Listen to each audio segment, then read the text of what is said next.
I never made it, but I know what it takes. I'm motivated by a mix of emotion. Got my statement, and I'm... Good morning everyone! Nandito na naman ako. Hi, so ayun, excuse me sa aking puting-puting headband na hiniram ko sa anak ko.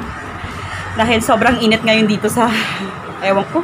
Actually rainy season ngayon, pero hindi ko alam yung mood ng tawag dito, nung India is parang mood ko din, paiba-iba.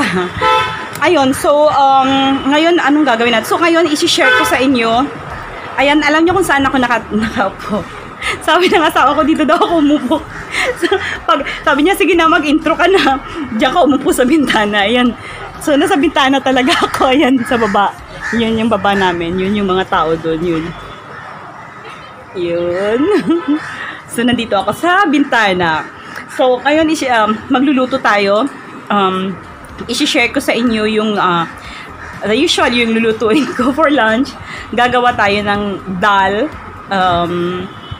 It's yung parang, hindi naman siya, it's a curry, babe. No. Soup. It's a soup, like lentil or munggo sa atin sa Pilipinas, yun. Magluluto tayo noon at magluluto din tayo ng French bean, garlic French beans, yun. I-share ko sa inyo yung yung lulutuin natin ngayon. So, samahan nyo ako. Bye! See you later! So, ayan po, gagawa tayo ng dal curry. Ewan ko kung curry to or parang soup sa kanila. Pero masarap siya sa pagkain. So, yung dal, parang sa atin sa Pilipinas, munggo. Munggo siya. So, lentil. Yan, ganun.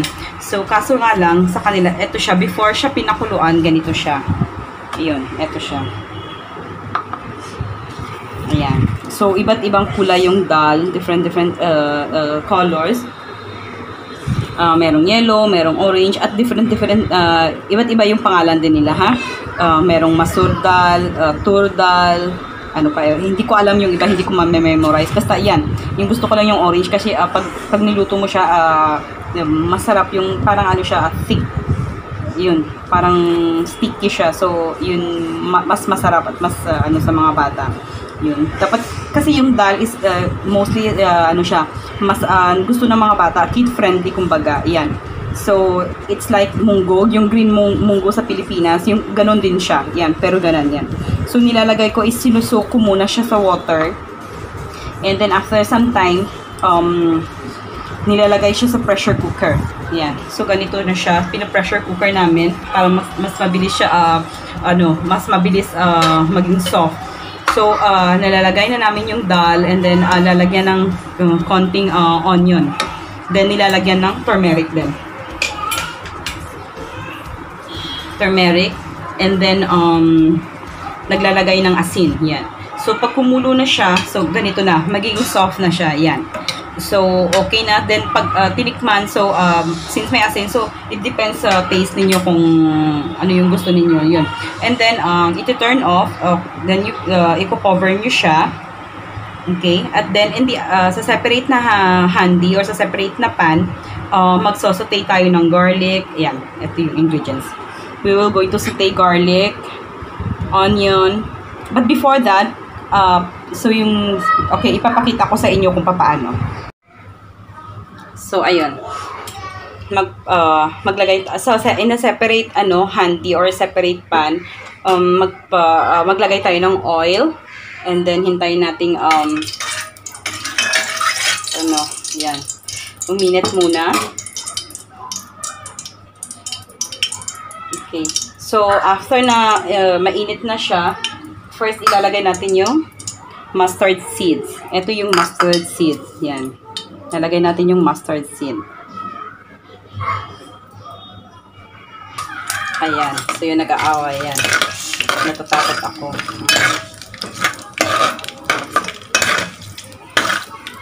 Yan. And then, after ng mustard seed, ilalagay natin yung jeera. Ito yung jeera. Okay. Jeera or cumin. Yan. Hindi siya clear. Yan. Yan. Nalagay natin yan. Ayan. So, nilagay ko na yung jeera seeds or cumin seeds at ang mustard seeds. Ayan. So, hintayin natin. Medium flame. Ayan. Yung uminit siya. Uminit siya. Ayan. So, inilagay ko na yung garlic.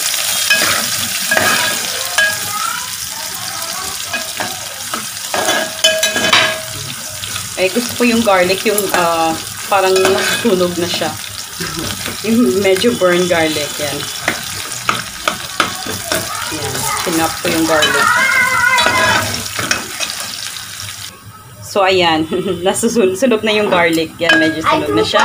And then, so, ilalagay ko na yung onion. Ayan, nilagay ko na yung onion. Yan. Gusto ko rin na parang talagang lutong-luto siya. Ayan. Ayan lang. Ayan. Gusto ko rin yung parang nasusunog kasi yung aroma niya, pag nilagay mo na dun sa dal na pressure cooker ko kanina, yung aroma niya is iba. Then yung taste niya, iba din. Masarap yung taste niya din. Baby, you like dal? Yeah. Why you like dal? I like dal. And then, I like dal and rice? puri. Puri? So, you like the dal and mix it with the rice? Yeah. Huh? Come here. Huh? You like it? Yeah. So, say hi. Hi. Ayun. So, si Ruth, gusto niya, nung kasi, hindi siya kumakain nito. But then, lately, nasasarapan na siya. So, minimix ko siya sa white rice. Ayun, kahit ganun lang, kumakain na sila. So, at least, diba, healthy na. Ayun. So, ayun, So, lahat nami-mix na, cook na siya.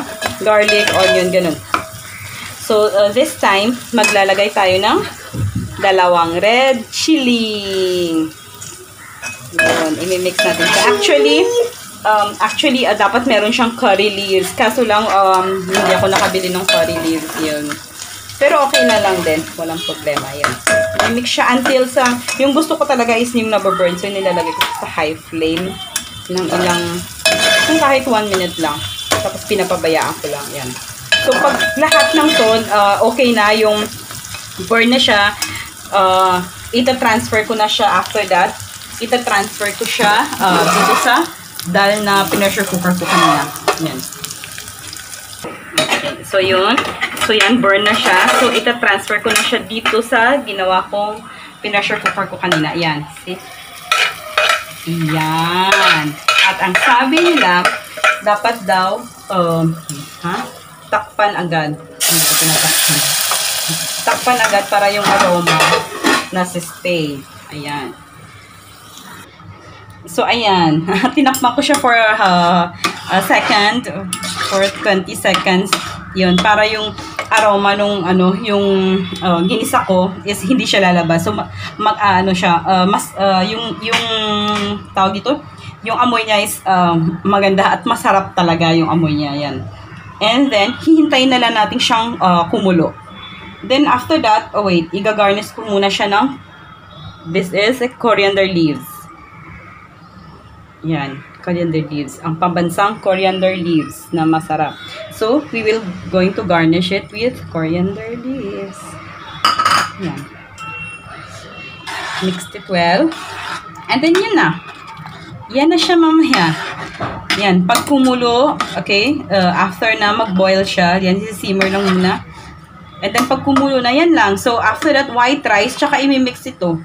Yun. So, yung mga bata, yan, kumakain sila. Minsan yun, kahit hindi ka na kumain ng kanin, kahit eto na lang yung kainin mo. Pero parang nakikita ko kasi sa atin, one time nagtry ako, nagluto ako nito nung ganito, nilagyan ko siya ng manok.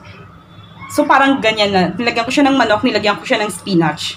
So, parang ganun din sa atin, parang munggo, yung green na munggo. Meron din green na munggo dito.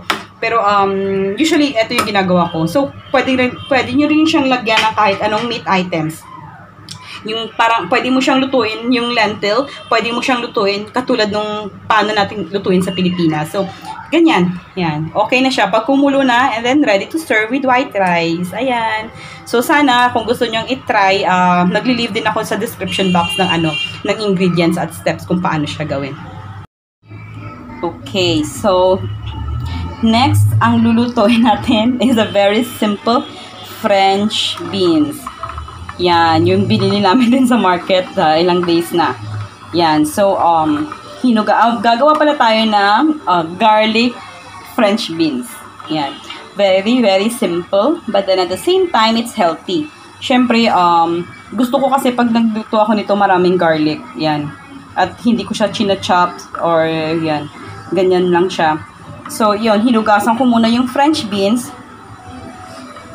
And then, kinat ko siya ng ganito kahaba. Yan, ganyan.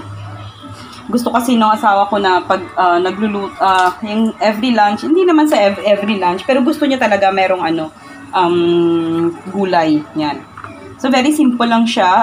French beans, tsaka garlic lang. So, the same, of course, the usual, magpapainit tayo ng oil. Okay, so, mainit na yung pan. Mag-put some oil. Ay! Sorry, ang daming oil. Mommy, I don't like TV. Ayun, ang asawa ko ng oil. Wait lang. Ayun, tinanggal ko yung ibang oil.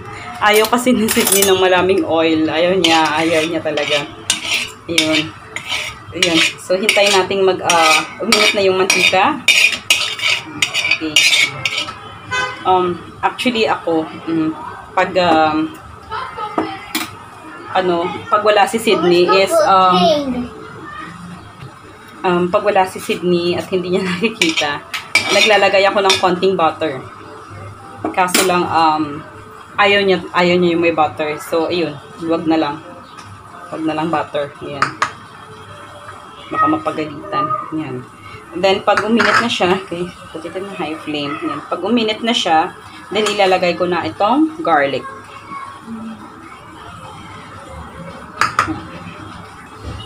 Ayan. So, mainit na. Let's put the garlic. Siyempre, natatakot ako pag ganyan. Yung anak ko, minamadali na ako. Tinatanong na ako, if food is ready, mama. Kasi gusto nga niya yung dal, diba? So, yun. Hinihintay niya yung dal. Ayan. Ayan. Hanggang sa medyo, hindi naman masyadong brown. Basta pag yung na lang siya, yung pag medyo na siya, yung luto na siya. Medyo naiiba na yung kulay. Ayan. Ayan. Ginaganyan ko siya para hindi masyadong masunog. At garlic, masarap kasi minsan sa atin hindi tayo masyadong kumakain ng garlic. Pero maraming health benefits kasi yung garlic, di ba? So, yung pag sa pressure, nakokontrol yung pressure natin, nakokontrol yung cholesterol sa katawan natin, may antioxidant, meron din siyang tawag dito, yung may cancer fighting agent din siya, yung mga cancer cells na hindi maganda sa katawan, yan, nakokontrol nila. Masarap, yung maraming health benefits yung yung garlic. Yun. Yes, baby. So, ayan. Ayan na. So, ilalagay na natin yung ating French beans. Ayan. Yan na yung asawa ko. Then, ihahalo natin. Yan. Tapos, lagyan natin ng konting tubig. Tapos, lalagyan natin ng cover para mabilis siyang, ang tawag dito? Mabilis maging soft. Sorry, hindi ako masyado sa Tagalog. Hindi ibig ko sabihin kasi Ilongga ako, diba? Yan. Ayan, binigyan ko muna yung anak ko. Si Ruth kasi, kanina pa magmadali. Ayan, yan. And then, nilalagay ko siya sa kanyang lunch box kasi feeling niya kasi nasa, parang nasa eskwelahan lang siya. Ayan lang, yan lang yung kakainin niya. Ayan, tapos konti lang kasi, hindi naman sa dinadiet kasi, ayun, nagiging conscious na siya pag sinasabi kong lumalaki yung tiyan niya. Ayan. Take photo? Take photo? Yeah. You like it, baby? Yeah. Okay, then bye-bye. You eat. Ayan. So, ayan. Medyo malambot na siya. Soft. Medyo soft. Ayan. Medyo malambot na siya. Tinry ko na. Ngayon, maglalagay tayo ng pinch of salt. Ayan. Pinch ba yan? Yan. Pinch of salt. Yan. Dahil ayaw din ng asawa ko yung maraming asin. Yan. Diba? Health conscious masyado. Ayan.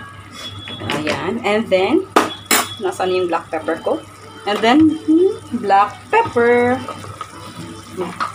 Lalagay tayo ng black pepper. Yan. I-estimate nyo lang kung ano. Kasi yung black pepper, lalo na pag meron tayong ubo, sipon, di ba? Obviously talaga maganda siya, di ba? Sa katawan natin. Yan. Then, imimix natin siya. Yan. Ayan, ayaw din niya nung sobrang lambot. Kasi parang nag-aano daw. Masarap kasi pag kinain mo parang crispy din. Parang crispy yung, pag yung nagsa-sound, yung parang pag kinain mo, kinagat mo yung merong sound yan. And, ano lang ha, hindi lang yung asawa ko yung kakain ko, kundi kaming lahat ay kakain. At yung mga bata, ayan. Yung maliit si Joshua, kumakain siya nito. Lahat ng klase ng gulay kinakain niya. Hindi tulad nung kay Ruth na medyo pihikan siya sa vegetables, sa gulay. Hindi siya masyadong kumakain. I mean, hindi talaga siya kumakain. Pinipilit lang namin yan. Or yung bini-blender, yung like say, for example, pag kalabasa yun, gumagawa ko ng pumpkin soup, yun kumakain siya. Sasarapan siya. Pero pag talagang yung vegetable na ganito, hindi siya kumakain. Pero si Joshua, wala kaming problema. Joshua talagang kahit ano yung green, yung leafy vegetable, lahat kinakain niya. Walang problema sa kanya. Let me add another more pepper. Yan. Kahit yung onion ko kanina, kung hindi ko siya pinigilan, mauubos niya yung onion bago ko pa naluto. Pinabalik-balikan niya yung onion kanina dito. Ayun. So, yun, di ba? Fresh na fresh pa rin. Green na green pa rin. Yan. So, hintayin na natin maging ano siya. Medyo maging soft pa. Ayan. So, ayan. Okay na. Ready to serve na siya. Yun. So, yung kakainin namin ngayon is eto lang. Garlic French beans. Yung dal at saka rice. Yun lang ang kakainin namin ngayon. Wala kaming any non-veg. Ayun. So, sana nagustuhan nyo at sana matry nyo din sa bahay ninyo. Hello! So, ayun, katatapos lang namin kumain. Naku, hindi kami kasya sa bintana. Katatapos lang namin kumain at akala ko maabutan pa ng dinner yung niluto ko kanina. So, hindi pala. Masaya ako dahil nga yun, naubos namin. So, yun, ubos. Ibig sabihin yun, masarap. Nasasarapan sila. Baby, come here. Baby, come here first. Come here. You like the... Baba, you like the French beans? You like the vegetable, Baba? Josh? Ayan, mahihain. Sorry, ah. So, ayun. Naubos namin lahat. At nasarapan silang lahat. At kami ay... ready na para matulog sa aming siesta time. So, ayun. So, sana meron kayong natutunan. I mean, yun sa mga na-share ko sa inyong pagkain. Yung mga simpleng pagkain na kinakain namin sa araw-araw. Yun, sana nagustuhan ninyo. At, well, kahit nasa bahay ninyo, pwede rin kayong magluto. Pwede rin kayong gumawa ng ganun kasimple. At the same time, hindi siya mahal, hindi siya expensive. It's very affordable. It's very affordable. It's very healthy, and then masarap na rin. At the same time, of course, masarap, di ba? Yung lagi kong sinasabi na yung importante naman is masarap at nasasarapan yung pamilya natin. Hindi siya ganun kabongga, pero naano yung stomach natin, yung tiyan natin na kumakain tayo masarap, healthy, at then yun, masaya tayo, yun. So, yun. So, kung meron kayong mga questions, pwede naman, you can always comment down below. At I'll try na masagot yung mga tanong ninyo. So, yun. Baby, look at here. You like the dal and rice, baby? Yeah. You finish your food? Yeah. You love it? Yeah. Really? Yeah. And how about the vegetable? You like vegetable? Yeah. Are you sure you like vegetable? I'm strong. You become strong with a vegetable. And Baba, you like vegetable? Yeah. Ha, Josh? Josh, you don't like vegetable? Who said? Yun, inubos niya rin yung french fries na binigay namin sa kanya. So, ayun. Thank you so much again sa time na in-spend niyo to watch this video. If you enjoyed this video, please give a thumbs up. And so, hindi pa nag-subscribe, please do subscribe. And please hit the notification bell also para ma-notify kayo sa mga videos pa namin darating. So, ayun, stay safe lahat tayo sa bahay. Kung hindi importante, huwag lumabas. Kung hindi ganun ka-importante, kung hindi naman essential yung mga pupuntahan natin or bibilhin natin, hindi essential items, so wag na lang tayong lumabas. Let's stay home, let's stay safe at home. Ayun. So, thank you so much again, and I will see you on our next video. Thank you. Bye-bye. Say bye. Bye. Bye. God bless. Bye-bye. Bye.